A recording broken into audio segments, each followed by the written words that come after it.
अनुच्छेद लिखना बताती हूँ कि किस प्रकार से हम अनुच्छेद लिखते हैं, अपनी पूरी बात को कम शब्दों में समेट देते हैं।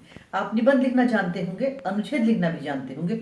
दोनों में जो डिफरेंस है पहले मैं बताती हूँ। किसी चीज को बहुत विस्तार में जाना और समझाना निबंध है, उसी बात को कम शब्दों में एक पैराग्राफ में कह देना अनुच्छेद कहलाता है। लेकिन अनुच्छेद में भी हम कोई बात छोड़ते नहीं है, सारे पॉइंट कवर करते हैं। जैसे अगर हम परिवार के बारे में बात करें तो परिवार एक विशाल वृक्ष के समान है। जिस प्रकार से विशाल वृक्ष की छाया दूर दूर तक ठंडक देती है, उसी प्रकार से सुख दुख की घड़ी में परिवार सहारा बनता है। आजकल जो हमारा वर्तमान समय है, परिवार की परिभाषा में माता पिता और उनके बच्चे आते हैं। ऐसा कहा जाता है कि पहले जमाने में परिवार कुटुंब हुआ करता था, और कुटुंब का अर्थ है घर में ढेर सारे सदस्य और बहुत सारे रिश्ते। बहुत बड़ा सवाल है कि ये परिवार कम लोगों में कैसे सिमट गया।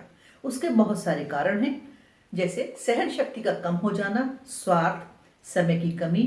एक ही माता पिता के बच्चे जब अलग अलग स्वभाव के हो सकते हैं, अलग अलग परिवार से आए लोग तो अलग अलग स्वभाव और आदतों के तो होंगे ही।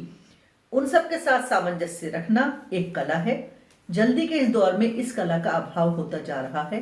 जिस प्रकार एक ही जड़ से निकलने वाले पेड़ के पत्ते, फल फूल अपने ही आकार प्रकार रंग के होते हैं और सभी का रंग और आकार एक दूसरे से मैच नहीं करता, इसी तरह से परिवार में हर सदस्य अलग आदत का होता है।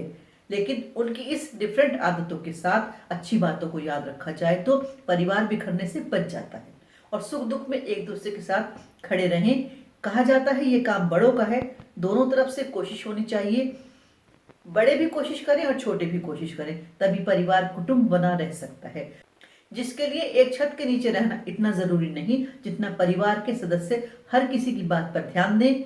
मानना आवश्यकता पर निर्भर करता है। ये सोच ठीक नहीं है कि छोटों में सहनशीलता नहीं होती। हर समय अपनी बात को मनवाने की कोशिश ठीक नहीं होती।